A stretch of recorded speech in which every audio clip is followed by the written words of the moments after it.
welcome back to Will It RPG episode 3. It's our 3rd episode anniversary. We did it. Oh my god. We're back on the 3rd time. Congratulations. Today we are going to be talking about one of my favorite things to do, character creation. Yeah. We're going to be diving into character sheets as well. Yeah. What goes into a character sheet and character creation. Today, our special guest is Winton Foulds. Hey, what's up, guys? How's it going? A DFND alumni. Yeah. Thanks, guys. Thanks for having me. It's fun to be here. I brought a bunch of character sheets for us to go over and stuff. Oh, intrigue. As I think there's a lot to character creation, and I feel like that's the main that's literally the first step everyone takes into the game process to begin with. There's a lot to it, and everyone has their own take on it. And I don't think any of them are good, but they're all not maybe bad. They're all not maybe bad. Okay, let's jump right into it though. Like the beginning part of this is characters, and like let's just start off with like first off, what is your favorite character, and what are some of your favorite characters to create? One of my favorite characters I ever made was this guy in like a home game I have. His name is Nox. I did it after watching Wakfu, which is like this French anime. Hey, Wakfu. Wakfu. Yeah, so classic throwback to Wakfu, the MMO, the anime, really sick shit. There was this time wizard guy that was affected by time in a lot of cool ways. And I'm like, how do I make a character like that in a cool game? And trying to force fit a character concept you already know in a game that doesn't support it was really hard. But it was still the favorite character I made because that made me then go, oh, if I can't make this character in this game, I want to play a different game that supports it. Okay. And so I started going around and exploring some other game systems, and that's how I actually ended up making him in a game called Mothership, which was a lot more, hey, you can bring a concept to the table and they'll work in some different ways. And then it also sparks the creativity of, okay, well, if they're character I want, but in this world, what's the bridge? Right. And that's kind of like how character sheets to me should support a character creation process. Because there's people who come in with a concept all the time and they're like, I want to play this guy. How does he work in your game? Right. Or there's sometimes some people who are like, I don't know, but I want to be like a guy who shoots cool fireballs. That mirrors what we were talking about in the last episode, Rock, where you were like, you know what? Like, I don't want to read a 200, 300-page book, but like, I want, like, he was talking about Lancer, and he really wanted to try Lancer. Lancer's so cool.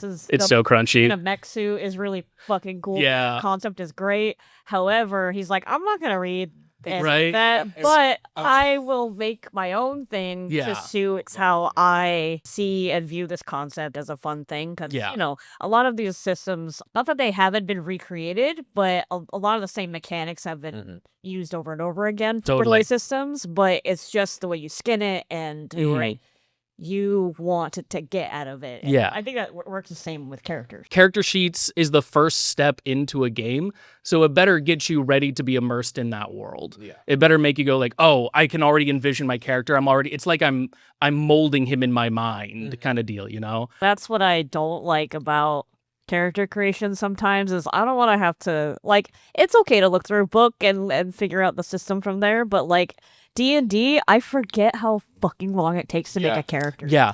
Legitimately, it could be like half an hour. Just a level 1 character. Yeah. Because we did that for One Shot Wonders, right? Where we did like sort of a session 0 and sort of a play test with it. And we were just like, it took us forever. Yeah. It was funny too, because you're like, oh, we're going to test this out. Well, I'll just make characters real quick and then we'll try out the actual thing. Really and then quickly, instead, guys, we all spent the entire time just making characters. And at the end, you were like, okay, we're not really going to do the session. We're going to maybe another time. Yeah, I didn't think we were ever really actually going to finish the session, but I was like, at least we can get characters made, and even that just took forever. Just takes so long. And D&D's been around for a long time, so I'm just like... For a long time. Yeah. Speaking of which, actually, one of the character sheets I brought today was the original Dungeons & Dragons character sheet. I don't think I've actually seen it. The old heads from TSR might recall a mint lime green character sheet. This was like very famous back in the day. It was an icon of this,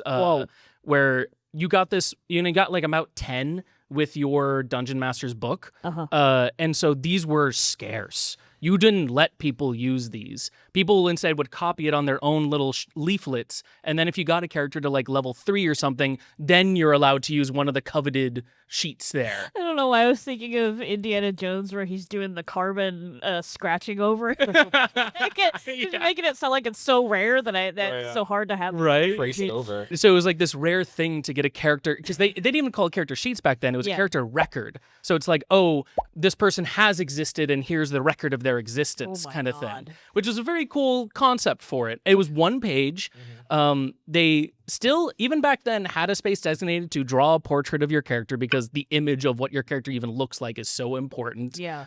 When you're like, hey, dude, I'm an elf, and you're like, okay, but what does your elf look like? That kind of deal. But the weirder bits about it that might not hit for everyone else is under character name, it doesn't have like your core 6 like separated to the side. Like you'll see a class, a level, and then it goes like strength, intelligence, wisdom, dexterity, charisma, constitution, and then psionic strength and attack defense modes. Excuse me? And these are like features of the game, of a game that we've never really played. Excuse me? Psionic? It looks like it's just as important as your constitution. It's in the same line of everything. And so your brain is like, okay, well, how psionically strong is my elf now? Yeah, so like was it a system that like everyone kind of had like psychic? It was their way of flavoring magic. And correct me in the comments if I'm wrong with it, but that was kind of them being like, this is your bridgeway to magics, and how that works is the psionic link. Like imagine that as like your the dice that you get to roll as a caster in 5th edition.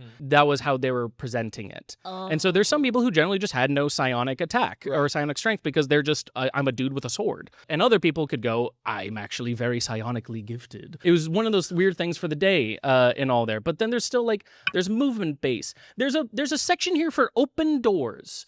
What is your stat for opening doors? Wait. Is it like a lockpick thing or just straight up just... It's lockpicking. How well... But they didn't know how to say that. But then after that, there's a whole... Push or pull. Do I push or pull? Dude, I'm really good with push doors. Horrible with the pulls. You can only push or pull. If I pull, it's going to hit me in the face. Yeah. I'm gonna lose. You got people who are like, I'll push if I want to push. Right? You know, like... But see, that's one of those crazy things is like this character sheet came with the rules. And so you are expected to read those rules and go, okay, so what the fuck does this mean? Right. What does this actually mean here? And most of the time, you don't even get to look. It's you asking your DM who actually spent the $10 on the damn book going, DM, how am I allowed to write this down? And he goes, I say that open doors does this. And you just kind of have to trust. Unless you bought into it, which no one is doing back then. It's one guy who got gifted for Christmas. But then there's like a whole other section in the little box that has like bonuses to rolls with saving throws, with the spell staff or the polymorph wand, and all these like very specific things, because this came from the war community where they knew specific units had to have specific things to them. It wasn't about the open-ended creation process of you can be anything. They're like, no, there's gonna be something that deals with the polymorph wand. That is a mechanic in the game. You better fucking know it, even if you are just a dude with a sword and shield. This was this whole process, it is right? Very specific in that way. Very specific. Did every campaign have a polymorph? It had the opportunity for a polymorph one to be in there, and that was part of the character creation process. That's so weird. But also, that was back in a day where character creation was mainly the DM versus the player. Yeah. So they would do stuff like that of like, you better know your polymorph one bit to make people prep in advance and go, well, I got to be ready for the polymorph one, just for the game to have none of it and have something antithetical to it. The game had already begun at the character creation process with just small little bits like that. And it's like a weird bit because like you have to trust your DM, but you're also versus your DM. Yeah. It's like I'm facing the judge, but the judge is also facing me while clarifying the rules. So this feels like you're just showing up at your DM's basement and going, hey, I'm here to play. And he has everything for you. Yes. Okay. And you would write some stuff down of what he tells you is important. You would hopefully survive. And if you could somehow reach like mythical level 3, then he'd go, all right, here's a character sheet.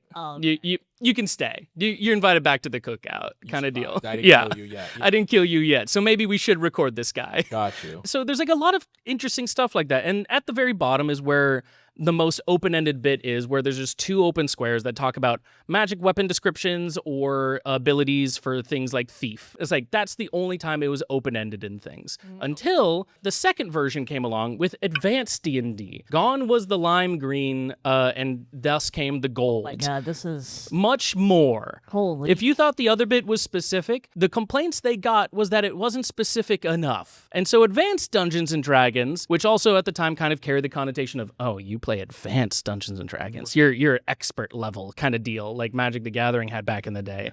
They had tons of abilities and charts, and there was finally a matrix to write down spells known and what level they were and things. This was the beginning of them categorizing combat, because the people from the war community or wargaming community were like, your shit is way too open-ended. You're saying that the judge is allowed to say whatever he wants while versing me. This needs to have rules, and this came at a time where if you had a dispute with your DM, you could mail in the decision to TSR, and TSR would give a ruling back. So it's like a forum, but mail. Yeah. But it was like, there's like one higher than the DM now. Right. Because the DMs were a little too loosey-goosey with their power. Send a pigeon to TSR. Send a pigeon. I'd go, TSR, the DM said I'm not supposed to have a +2 attack on this elf, but I know I'm supposed to. And then they're mailed back and they go, yeah, you're totally right, dude. Totally right. Yeah, it's right here in the book that you bought. Yeah. You should read it. For audiences who don't know what TSR is, it's Tactical Studies Rules. This was founded by Gary Gygax and someone else, which I never remember the name of. I'm so sorry. But Gygax is the big name. Gygax is a big name. They were one of the first TTRPG publishers ever. Coming from that wargaming community and everything, which is why it was like tactical, and eventually they started making like a whole bunch of connections with people like that made Warhammer and stuff, because like that was the scene they came from. But they were like, what if these little dudes on our wargaming had lives? What if they were actual people, guys? And then thus was born this. But like the characters of making these guys, you can see is so much more defined in the advanced D&D version. There's like, just starting from the top, let's like a quick skim here. Rock, if you could tell me just like, what is the first thing that catches your eye in the top half? I thought this boot over here was like a cat. I literally thought it was an animal. A dog laying I was down. like, cool, you can have a familiar. They got a spot for your familiar. No, it's a boot. No, that's a boot. Okay, yeah. So and trust me, that's one of the few times they're like, we need an image here, guys. Yeah. People gotta know there's a boot. That's so fucking funny. And I'm sure you will see this because Sonny will put it up. But besides the boot, the first thing that I see is the logo Advanced D&D. Yes. That is the thing that like draws the logo matters. Yes. And the I guess your class. Yes. Right off to the side over here. Because I could be wrong about this, but I think this is with the introduction of druids in Advanced Dungeons & Dragons. I think cleric was also, because it was originally a homebrew in the original D&D. Gary Gygax was just making a cleric kind of happen on the side and was like, okay, it's real now. So they put it there as like kind of like promotional package. Gotcha. Okay, so because I was gonna say, it was like, was every class, does it get a different kind of? I don't believe so. Sheet? From my research, they did not. It just they all had that on the side. I think they just started out with like the basic like warrior, extremes, so like fighter, wizard. None of the in between stuff like cleric, druid, or like warlock. Even I don't think. Yeah, warlock wasn't for a long while. Very basic. Yeah. So the top half, you're seeing mainly like, it's the promotional packaging in here. It's them as an actual company now going, hey, we need to sell you stuff. That's not even making the damn character. Yeah. I'm not even, like, if you want to start making the damn character, here, go ahead and read this shit over here. And it's like, oh, man. And then you got to read all these small tables and stuff. And it was just like, it's a lot. They even were trying to be like, oh, we have 6 stats now. They are important. They do get their own categorization now. But do you know what a sous de chute is? So what I was going to say is you read it like London Tipton. Yeah. This is my Prindle. Okay, so we've got strength, intelligence, wisdom, dexterity, constitution, and charisma. Yes. We've got all the big ones. So they finally realized, hey, if those are the big 6 ones, we should put them in their own category. We finally have a category for the big important stuff, but they also have like the checks and things next to them. Like it goes, I don't know if you see this in charisma or constitution. No, it's in charisma. There's a loyalty base. How loyal are you to things? Number of henchmen. Yeah. And so it was, you would think it's how loyal you are, but really it's the henchmen. It's like, so you can have henchmen back then, because part of this being a wargaming community is my character is important. That's their version of superheroes, like in 5th edition. So they have henchmen, obviously, and those henchmen do stuff for them. But how loyal are they?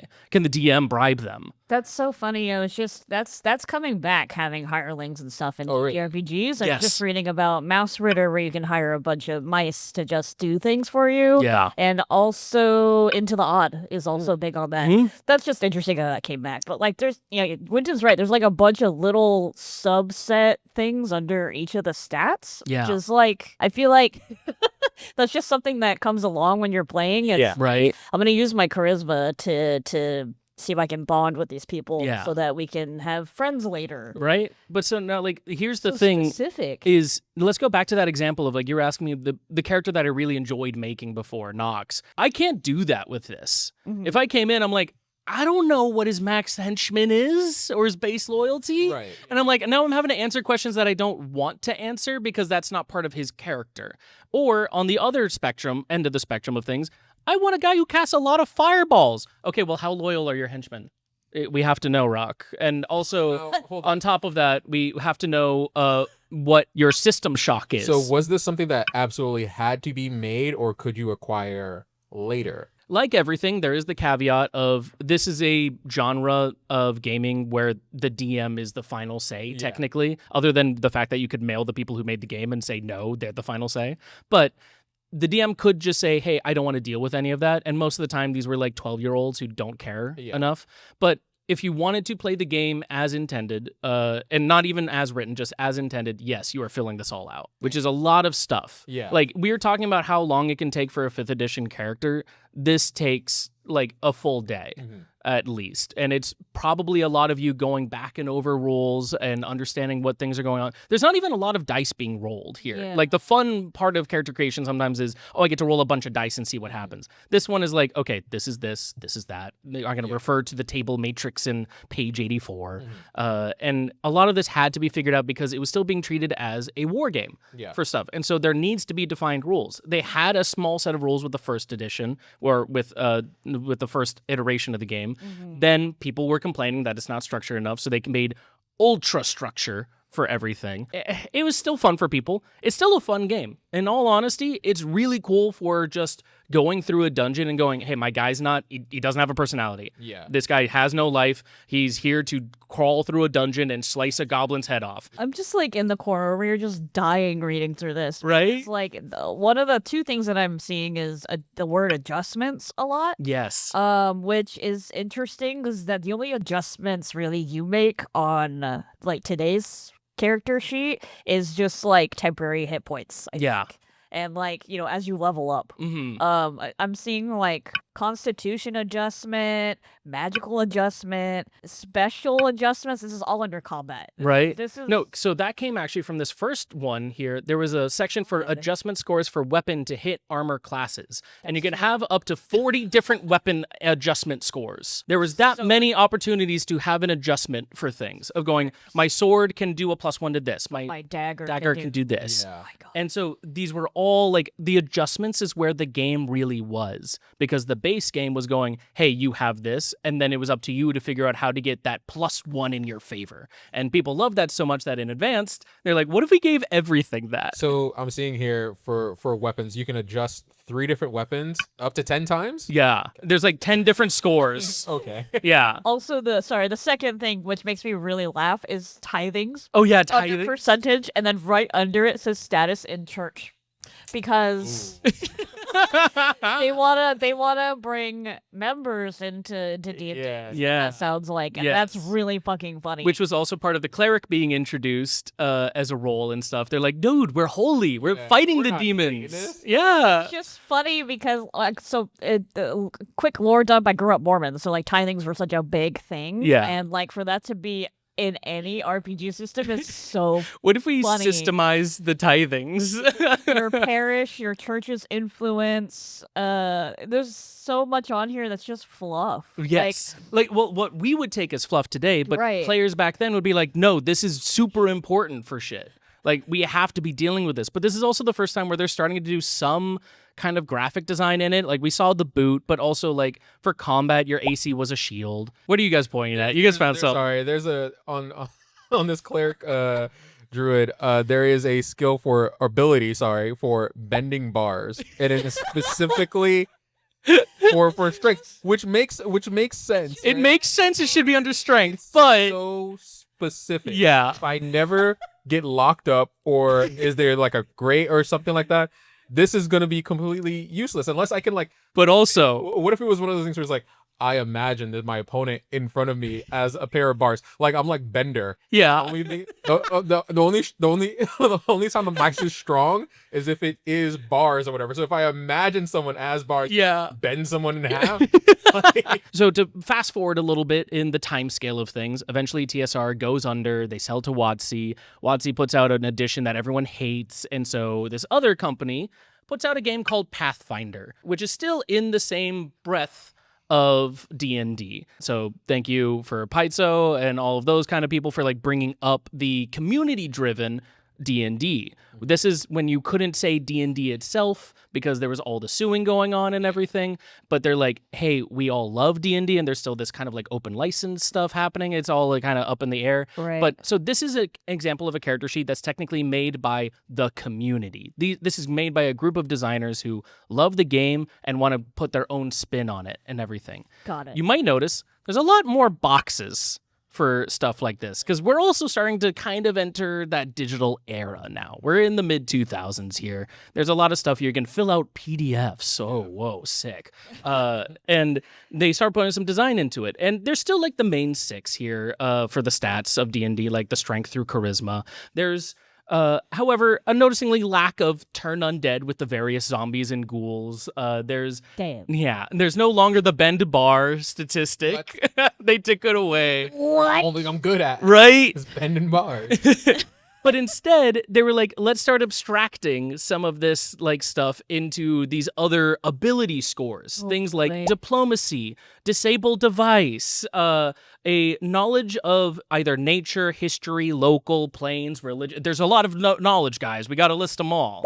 So there was like this weird kind of split, at least in my eyes, of like, yeah, we want to abstract things, but also we still need to list a lot of stuff out instead of just being like, what if it was just the strength score? And maybe like, write down one good thing you're at.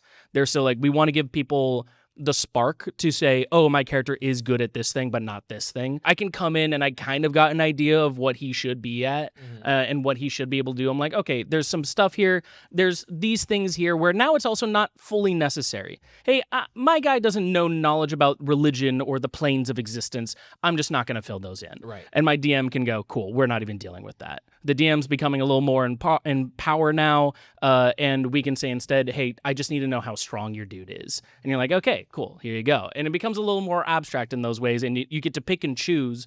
But still, that means when you're playing this whole portal to the game I'm referencing, I'm not looking at maybe a third of it. And that kind of sucks, you know? It's kind of not pretty to look at, in my opinion. Right? Wow, okay. But it was them at least being like, these were community members and people who loved the game being like, this is what we take away from it and what we would want to create. Right. Which, again, fully fucking different from Advanced Dungeons & Dragons. And if we looked at, like, 3rd edition as well, guys, yes, it's still different from 3rd edition. But there's all this extra stuff in here. I mean, this is getting closer to what modern D&D sheets were. Yes. Or is. Sorry.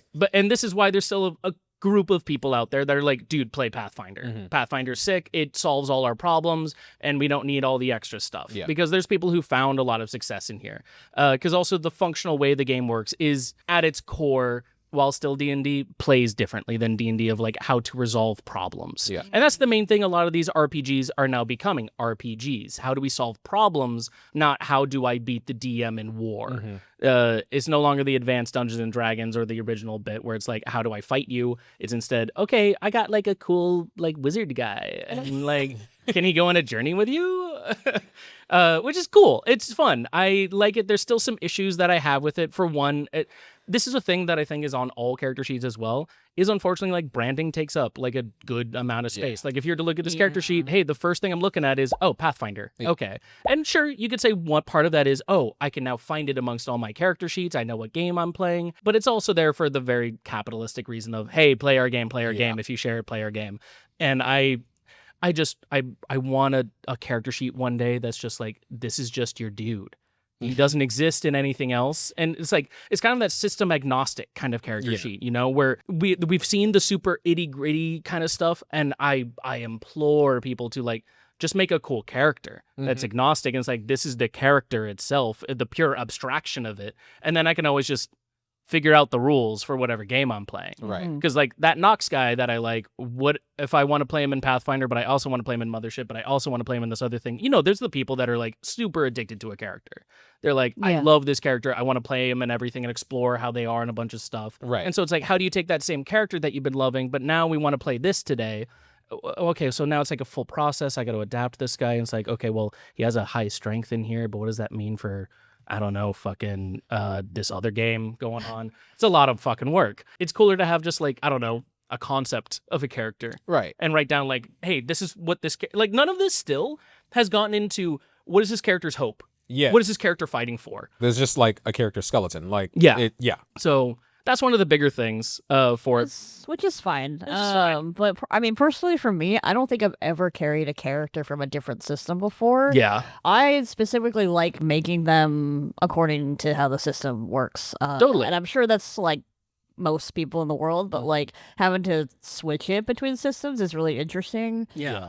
But do you just mean like character personality and like, you know, no, like the character, like just the actual, like if I had my, like let's say I'm in my homebrew world, and I'm doing an experiment with this actually right now in my home game. There's these people who've been playing with their characters for the last like 5 years, and they've been doing Dungeons and Dragons for the most part. I've gotten them to try some other things, and it's because I, as a DM, have that burnout with Dungeons and Dragons. I'm like, please, there's so many other cool games out there. There's so much out to try, but they love those characters. So I'm like, hey, what if we stay in the same world? What if, but your character is being expressed in a different way? And the way they took it, at least so far, has been positive in the sense of, oh, I can explore my character through a different lens. Whereas, like you were saying, you make the character according to the system. Like Pathfinder, like Dungeons and Dragons, it's very combat oriented for stuff. So your main lens is this is what they can do when faced with physical adversity. That's awesome. I hope one day I get to experiment with that.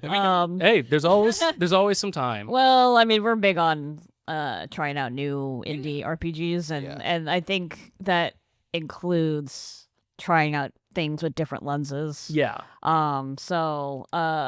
that's the cool thing for a lot of these is like from the first edition to Pathfinder, they've all explored the same game through those different lenses, all the way up until the gigantic listeners, like 8 pages. Yeah, it's like 6 pages, 6 to 8 pages. I'm bringing that here. I have always hated 5e 5th edition character sheet, where you don't just have 1 page to go through. You don't have just 2 pages. You need to know your core stats. You need to know all your abilities, your class features. What is the worth of your scale mail for things like in gold? How much does your crossbow light do? You better only have 5 weapons or less, like otherwise you don't have enough space.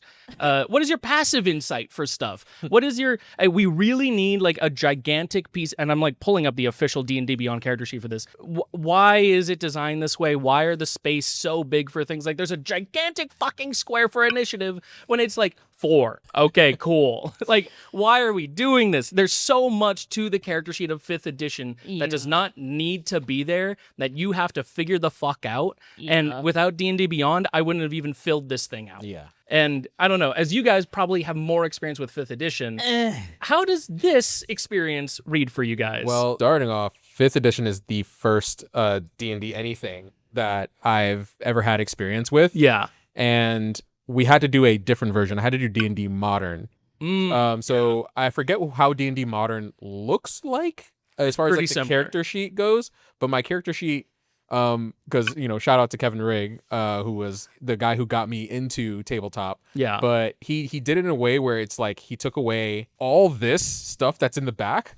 Was gone. Just delete. It was Kill just that. It was just this, and an area to jot down notes, which is how I have been doing my character sheets and stuff like that. It's just like the need to know and your notes of like what gear you got, how much money you got, that can all just be freehanded. In just the back. Like, scribble it if down. you got a new spell, freehand it in the back. You got it. It's there. Right? Don't erase it. You'll forget it. You know? You will forget it. Yeah. And that was the only way that I was able to do it, because everyone in that party, that was their first time playing D&D. Anything. So he was like, let me make this as easy as possible. Right. He knows 5e inside and out, but he was like, you guys are going to have information overload if I give you the exact way that I play. Let me just strip this shit down for you. It's so funny that hasn't really changed since first edition, where you are not at the mercy of your DM, but if you've never played or if you're a beginner, your DM is your lifeline still. Absolutely. And they better be kind. Yeah. And back then, they were definitely not kind. Yeah. And nowadays, there is more of that, like, expectation, hopefully. Like, right. Like for Rock, where it's like, hey, we know that you haven't played this before. Yeah. There's going to be too much shit. Just deal with the one page, man. That's it. And that's good. And even with the one page, I would still strip stuff out of this. I would redesign it myself and be like, look, man, I just need to know this. If you tell me these 6 numbers like, here, we can figure shit out. Yeah. Yeah. Even that, like, narratively, you can have something with just this. With just like, that. Yeah. It's completely fine. There's pointing to the stats. Sorry. To the Yes, stat to the blocks, stat blocks. Yeah. Sorry, I forgot this is an audio.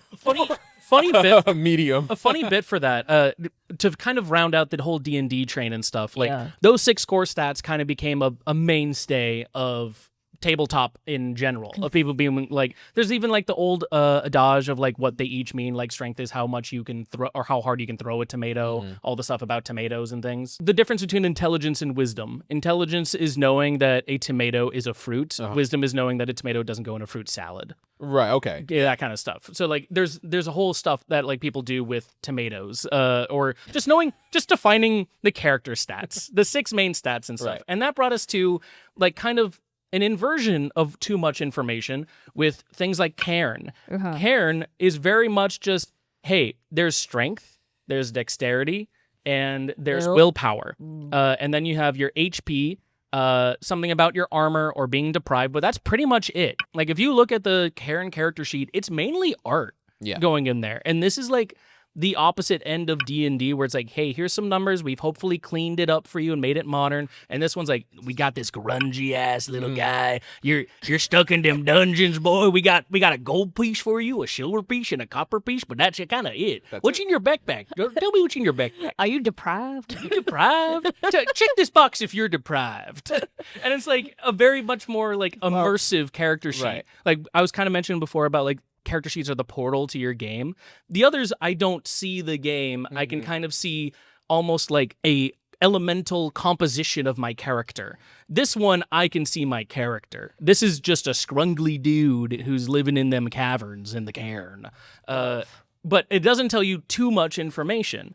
Like if your DM was like, hey, can you bend a bar? You're like, the most I got is looking at strength. That's all you, and sometimes honestly, that's kind of all you need. Yeah. I just prefer that. Yeah. Like, what is bending a bar but strength? Why does it need to be a whole other section? Right. Like, why would I be able to lift something versus bend something to any other degree? I mean, that is like actual human ability. Like, I can lift something better than I can bend something, for sure. Yeah. But this is a game, and who cares about that, you know? Strength is strength, baby. Strength is strength. Yeah. My experience with character sheets, I don't think I've ever legit used a D&D like the PDF character sheet, like as a legit, like maybe for building, if I want to build something quickly in D&D Beyond, but like I even hate using D&D Beyond. True. Yeah. But like for me, I would always try to find alternate character sheets that people have made for D&D that made more sense for me. Yeah. Like personalization of the character sheet. Right. And like the big part about D&D is that there's just so much to your character as you're leveling up. Like you get so much shit. You get too much shit, to be honest. It's very overpowered, in my opinion. Yeah. But like having to list all that is so cumbersome, and your brain is encumbered, right? Because also trying to just refer to it is hard. I'm in a campaign right now. I'm at level 10. It's the highest I've ever been, and I've been playing D&D for a while, and I'm still like, I forgot where's this thing? I forgot she was able to do this, and and it's way too much information, and I just would rather prefer to just have something else. Yeah. Right. And D&D is all about customization and like building your character, and you know, as you level up, you just get more and more shit, and it just gets so annoying. And I think that's an important bit here is like character sheets are kind of a reflection of the game's design as well as like how much do you need to know for this game. Something like Cairn, I'm looking at it and I'm probably like, there's probably not much I need to know to play the game. Yeah. I'm looking at 5th edition or advanced D&D and I'm going, fuck, man, I better memorize some shit. Well, to that, you know, I've heard stories of just like how a 5th edition like campaigns that have like lasted years or whatever.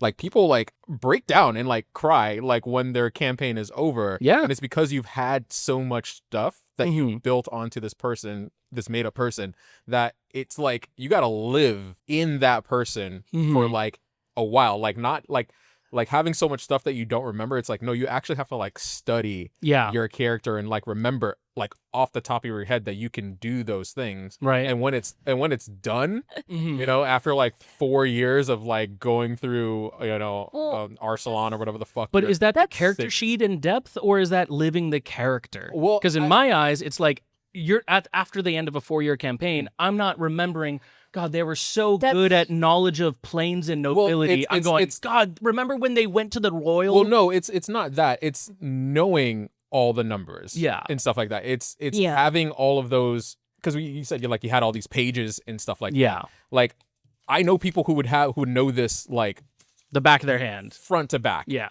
and it is about just like, okay, you gain new information, you study that, and like this is your textbook, or whatever, and you know it front to back. And then one day, like school, you graduate and you don't need it. You don't need it anymore. It's done, and it's like, shit, dude. Everything that I know, or you move I don't need it. Or it's gone. Or you move to a new school and you just fucking forget everything because you know a lot of campaigns do not finish. Yeah, so like that, or they're on hiatus for 6 months, and then you come back and you're like, goodness, There's also, I think, like a thing of intent for your character in there. Like you're bringing up the idea of like the people who've been with a character a long time. Like one of the home games I run, I mentioned before, like they've been doing it for years. They know those characters. But there's other systems that maybe are better for like a more shallower character, or a character that you're only going to spend a little bit of time with. Right. Do you need all these 5 pages for a character that you're going to do a one-shot with in 5th edition? No, absolutely. I don't think so. Hell no. Hell no.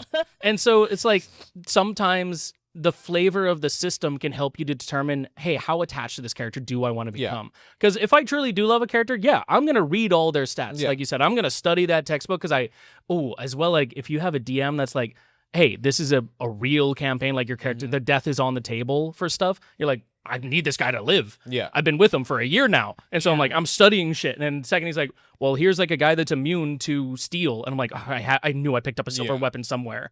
It's like, those are cool moments of knowing your character, but only when you've been with them for so long. I'm surprised Wizards of the Coast doesn't have a actual one-shot stripped down version of just like, hey, here's just a character, go. Because like if you're screaming for that, Yeah, like a 'cause if you're, rules light D&D. playing a character for just a month for like a one-shot or whatever, or even a week, or whatever, or no, even an evening, or like getting to, but it's like the fact that they don't have that as just like a tab where it's like, is this a long form campaign? Is this a short form campaign? A one shot, like, no, seriously, it's like you just click it, and it's like, I think that's a thing most systems should have. They should. Like that's the kind of thing that I would love to see. I think in most systems is, well, you could also say like, hey, this system is meant for long campaigns only. This system is meant for one shots only, so we're not going to do the other thing. And as long as you're upfront about that, and it's like, this is why this has been designed this way, because this is how much you need to interact with your character, then I can kind of understand it because it's reflecting the design space. But if you're meant for like, hey, this is a framework of game design, you can do whatever you want with it, it should be able to go like, here's a long version, here's a short version. Here's something that you can really dig into for years on end, and here's something that's like a nice little snack. Especially something that has had legs like D&D and Pathfinder. Like that is kind of like something that is baffling me, because I'm just like, if you had like different versions of a character sheet, and now we're in D&D Modern, like, and you don't have that one shot capability, like it's more on the your DM character sheet. It's like it's making it everyone else's problem versus just, hey, we got the crew to like just think of like what is actually needed in a one shot, or whatever. Let's just make a even like a half page of just like stats notes. It could curb that DM fatigue. Like, absolutely. Yeah, definitely. Especially if the DM doesn't have to prep all that, and he's like, oh, I just want to do a one-shot today with like no prep, and he sees like, oh, here's a one-shot version. Let me download that. Guys, we're going to make characters in 5 minutes. 5 minutes. And you're like, there we go. Because like that's the other bit about this. We didn't really touch on this that much, but like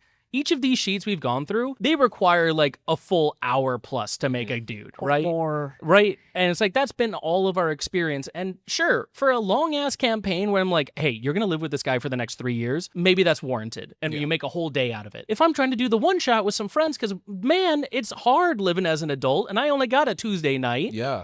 I want 5 minutes to make a dude roll around in the scrungly dirt and see what happens. Exactly. And it's like, those are really important details that haven't been given into the TTRPG community yet. I don't think from really anywhere, except for, and I would say this is like with a heavy grain of salt, something like Mothership. Mothership has a character sheet with a character creation flowchart in it.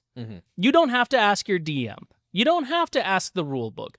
This character sheet right here, it starts with write down your name, pronouns, and personal notes. Cool. Next stop. We need to roll 2d10 plus 25 for each stat. Cool. There they are. You do that, and you just keep following the flow chart with literally like instructions on it, and then you will have a character. Yeah. I have run one-shots with some of my friends, or I've been a player. I have actually not run one like this, but I've been in a player with some of them, and my DM or GM for that will have a character made with me within 5 minutes. It's literally just do this now. And he won't even say like what's happening. He'll just go, all right, roll 2d10 now. And I go, okay. And he goes, all right, your strength is this. Roll d10 again. I go, okay. And he's like, okay, your speed is that. And then we just keep going. And it's like, that's kind of fun of just, we're gambling. Roll. We have a character. Okay, let's get into it. We're going now. And he has a full premise of what he had made up, and he doesn't think a lick on this guy. Yeah, I have DM'd one Mothership thing with my family, and most of my family does not do TTRPG. They've maybe done D&D,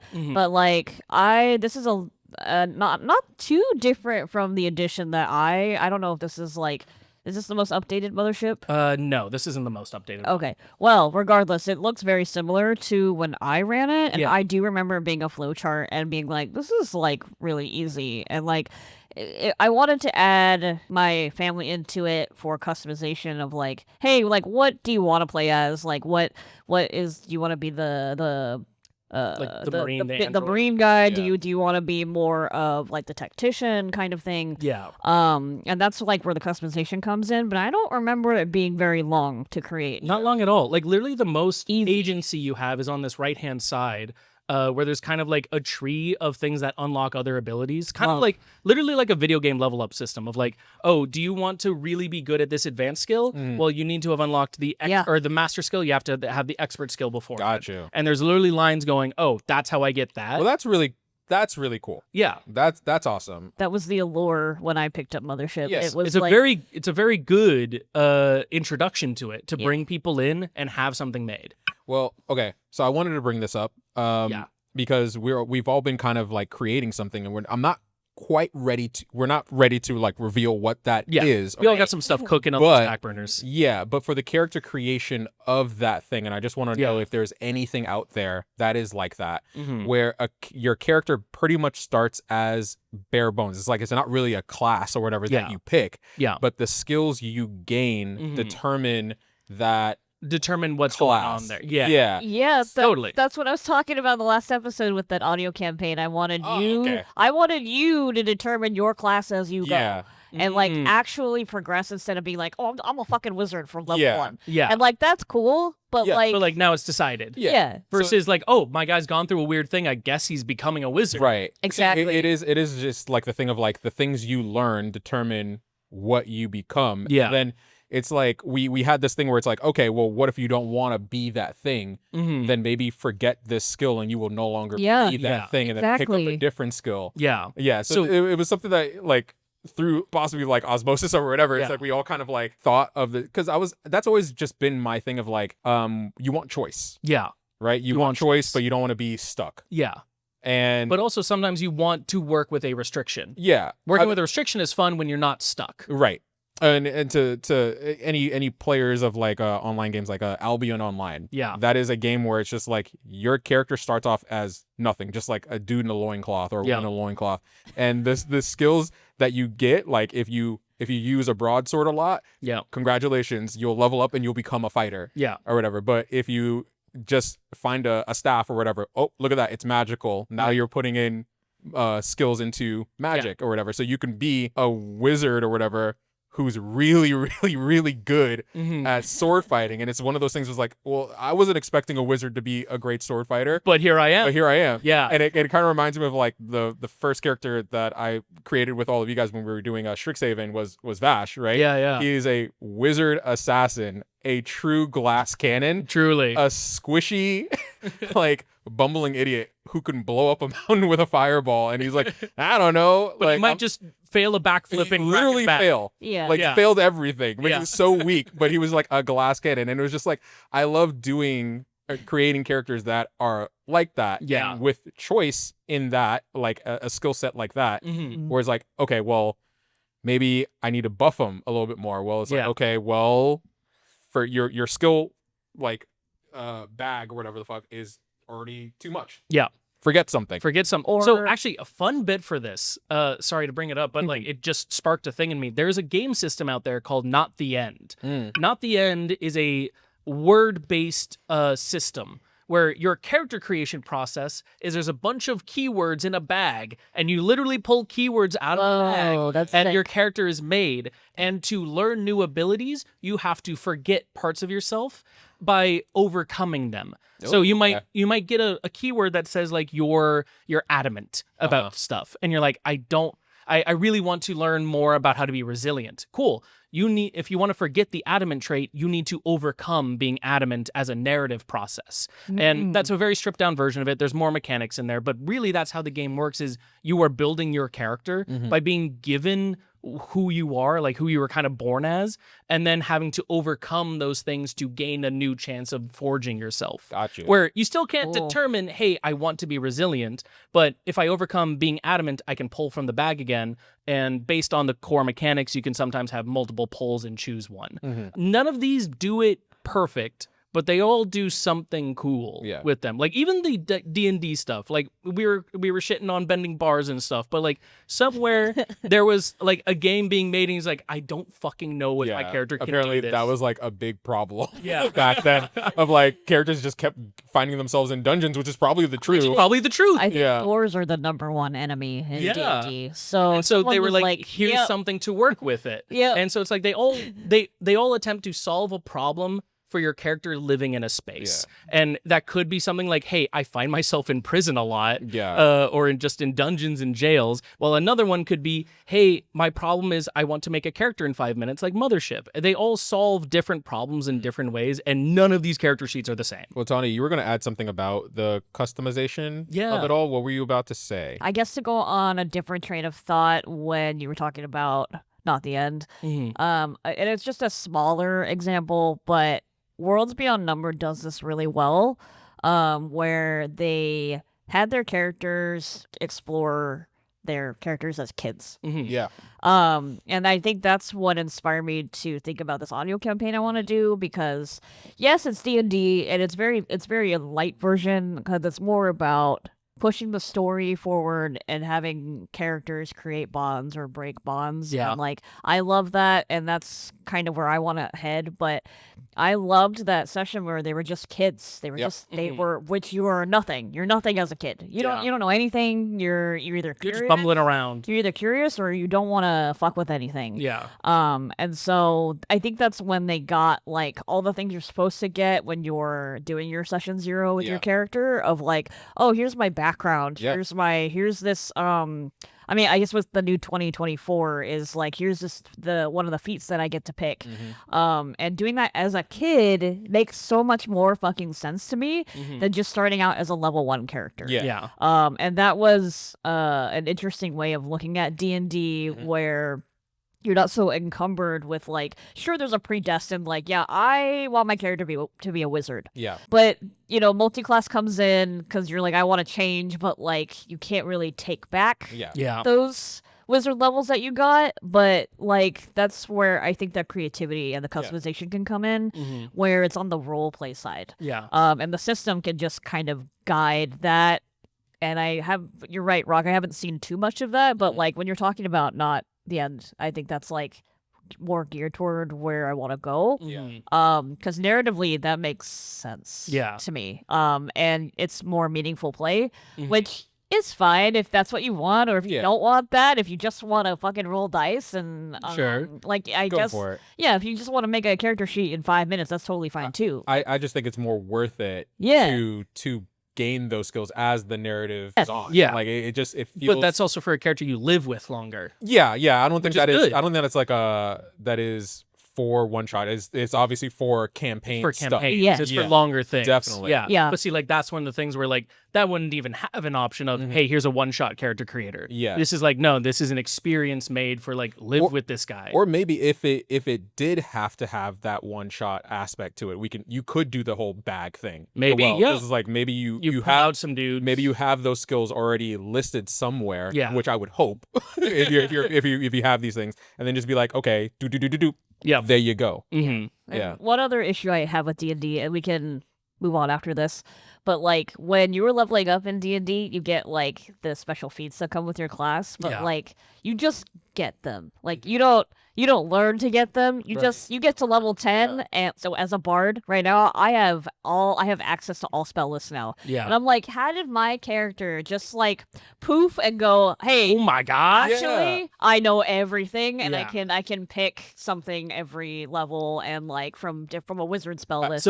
There's a cool homebrew that I've played before with this, where leveling up only unlocks the ability to learn it, but you still have to go narratively and learn it. So like what I did with one of my players was like, they wanted to go do a Circle of Stars druid kind of thing, but they were a warlock at the time. And so it's like, okay, you want to multi-class into it. They get their level into there, and then I go, you can't learn anything. You're in the middle of a city right now. But there is this whole like circle off to the side that you can go talk to some druids. And so she was like, cool, I'm going to go talk to them. Yeah. And then she started talking to them like, hey, I want to learn more about this. Can you guys teach me? And then she became a student again, because she's literally a level 1 druid by that point. And so like narratively then opens up the possibility of learning is like another cool thing. But yet again, that's on the DM to do, not the game, where it's like, yeah, you're level 10, you get this stuff. Right. And like, how does that balance with like, just like how you're taking levels as you're multi-classing, and like, well, you can't take things away, you can only add, and like and the system's not designed for you to retrace your steps and try again. It's like, oh, like, you know what, DM, I don't want this character anymore, can you just kill him in the next battle so I can just roll a new character? Like I don't like that. No, it's not fun. D&D is weirdly restrictive in that way. So it's just really funny that it's like, oh, suddenly I can just do these things as a fighter now. Yeah. Like, and that's all about weapon mastery. Is like, and that's like, and it takes 10,000 hours to master something. Apparently, right? It should take like in world. It should take you like, and let's say it's just like, okay, like the DM can like flavor it as like, okay, this thing is going to take you a week to learn or whatever. You know, I love stories where it's like the world moves without the players involvement or anything like that. I'm a big One Piece guy, right? Oh shit, Rock's talking about One Piece again. No, whatever. But I think it is the best like fantasy story like ever written, ever, that is still being written. One thing that I love about the narrative is that the main character Luffy, the world moves around him. It's not going to stop when he stops. When he wants to take a break, it's like it's still going. It's like, buddy, you better move, or the world government's going to nuke a island. The whole thing. And they do that shit. Yeah. They're like, hey, buddy, because you weren't here, your grandpa like punched a hole like in a mountain that sparked a revolution somewhere, and now the queen of that country is gonna start World War IV with the Blackbeard pirates. And it's like, that is shit that just happens. Like, there's even the bit about like the islands that he moves on from. They're still living, and there's some of those stories that are like, what are they doing 2 years later? And so I love that whole thing of like, okay, if you want to learn this skill, because there was a portion of One Piece where he was like in jail and he had to train. Because he was in jail and not taking care of the big bad guy or whatever. The big bad guy was still moving around, making people suffer, making the island worse because he was locked up somewhere. Yeah. Training to get out. And I think that is something that I also don't see enough or even at all. It's like, you want to learn this skill. You want to learn the big fuck you slash, right? Okay, it's going to take 2 weeks to learn the fuck you slash. Yeah. If you really want to learn this thing, go in that cave and learn the fuck you slash. But I promise you, by the time the 2 weeks is up, you're going to wish you probably didn't do that. Like, you will have the ability. Or you better make damn good use of it. You better not roll like shit. Yeah. Because now that you've learned the fuck you slash, the evil king has taken over another continent. And guess what? It was the continent that you grew up on. Yeah. Oops, sorry. And now he also conscripted your little brother to fight against you. Oops. Oopsies. Took him 2 weeks, bro. But that is the consequence. And I love shit like that, where it's like, fuck, okay, I could get lucky and probably take care of the king now, but I know I'm rolling like shit, so let me learn the fuck you slash. And that's part of that stuff with the whole character sheet thing of like, you're looking at a sheet and there's some of those personalized sheets that just says what your character could become, because you're like, oh, I know I want to be a wizard, so this is what a level 7 wizard could do, and I'm just going to check it off when I get there. Yeah. And so on the portal, I'm like, I'm just trying to get to 7, bro, and it's just there and I got it. Meanwhile, the real portal to the character experience is, if I want to learn this cool level of 7 ability, I need to have 2 weeks in a cave, DM, and I need to try and do everything in my power beforehand to make sure the king's not going to take over that continent. Yeah. I made the mistake of choosing Ranger as my first D&D class. Yeah. And everyone knows that it's like, no one likes that. It's like, even with 2024, like, I think Gloomstalker is the only cool thing you can do as a Ranger. Like, that's the best subclass you can do. But, like, I remember, because that was my first class, and I remember being like, treating it as like a checklist where it's like, hey, I'll be cool when I get to level 9. Yeah. And guess what? We never got to level 9. Because also the shocker is, by the time you're level 9, everyone's a superhero. Everyone's really cool. Yeah. And I think I multi-classed into a druid, and that made much more sense, and I had more fun with that. Yep. But it's just, you're already set at a disadvantage when you're multi-classing, because you're missing out on things that you could have got for Ranger. Not that anyone cares. But like, yeah, it's just. The progression is a big part of it, but like doing it as a checklist is very deflating a lot of times. And like sometimes I just want to like, which is why what's good about Jolly is like the stat going up and down is the risk, right? Because we never got to 0, and then maybe next time we will. But like I want to know what it's like to explode. Yeah.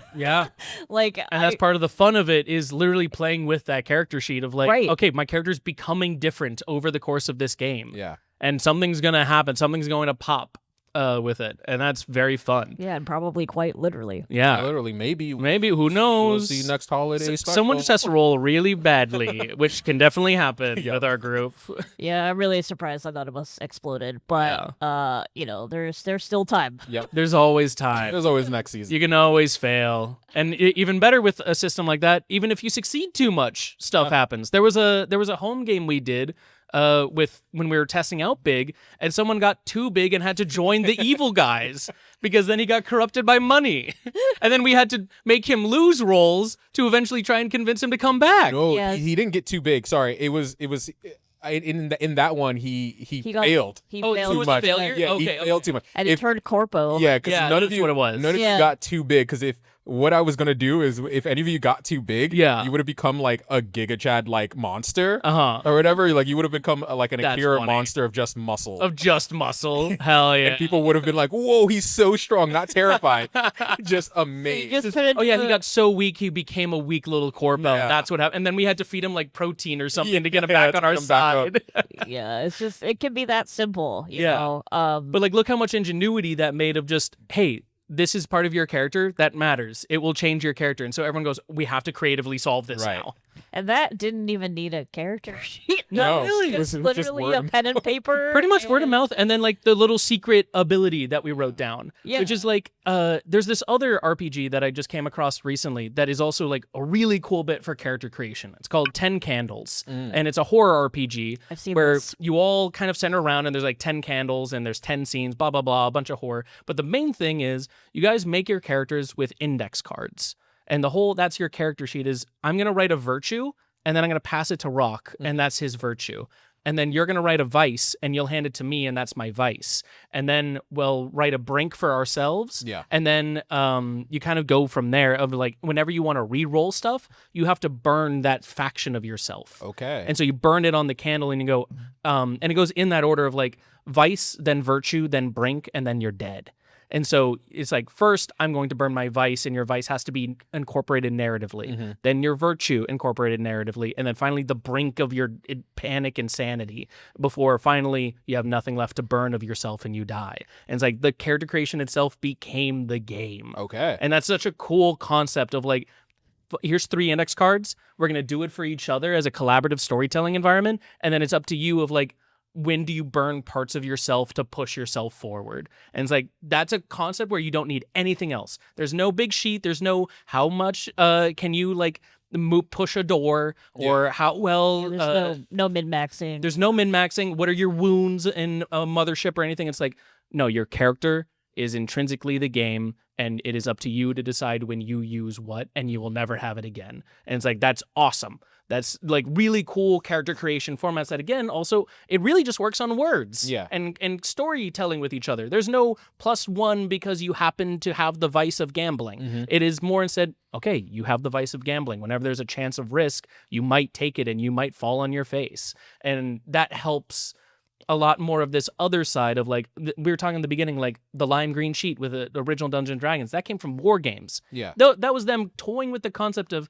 what if these guys were people? Like, not real people, mind you, but like a person. And now we're on the end step of like, what if they didn't have abilities or scores or anything, but what if they were a true person dealing with life on stuff? And it's like that full inversion of what it is now is like, we've come up with some really cool character creation concepts, I think, where, again, none of them are perfect, but they all solve a cool problem in a cool way. Yeah, I think there's no such thing as a perfect character sheet, and because every system's different, and it depends on what you want to get out of it, but how it just, whatever experience you want to take out of it, it's whatever work you put into it, you're going to get out of it. Yeah. Is like, I think, the main thing about TTRPGs.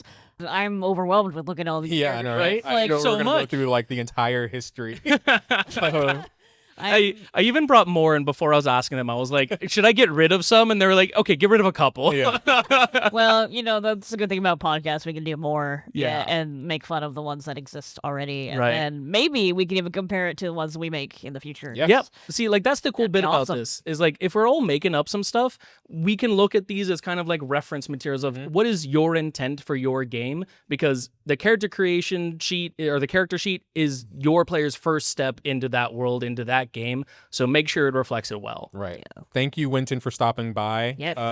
Thank you for having me. like the college lecture actually on here. They're like, honestly, like it was really cool, and I hope you guys at home really enjoyed this because I got like a bunch of information that I had no clue about. Like I'm the green D&D guy here anyway, so I was gonna learn something regardless. But I hope you did too. Yeah. Thanks for having me with it. It's fun to show off all these cool things. And also, like, if anyone else has other cool character sheets and stuff, like, post them down below, comment them. Because there's so many cool systems out there of experiences people get to have that even I don't know about. Like, I brought all of this. This is not even the edge of the iceberg. Yeah. So much. I'm getting, like, ads for for the ND systems. So, Hell yeah. But yeah, comment down below if you have a favorite system or that has a really cool character sheet or whatever you like doing. But in the meantime, we do have our holiday one-shot out and one-shot wonders. And in the meantime, we got some stuff cooking up for you. We got We'll have some cool a lot things coming for you guys. But yeah, if there's any other tabletop topics that you would like us to cover as well, please comment that down below and we will dig into it and present it to you guys. But until next time, thank you for listening. Bye. Bye. Take it easy.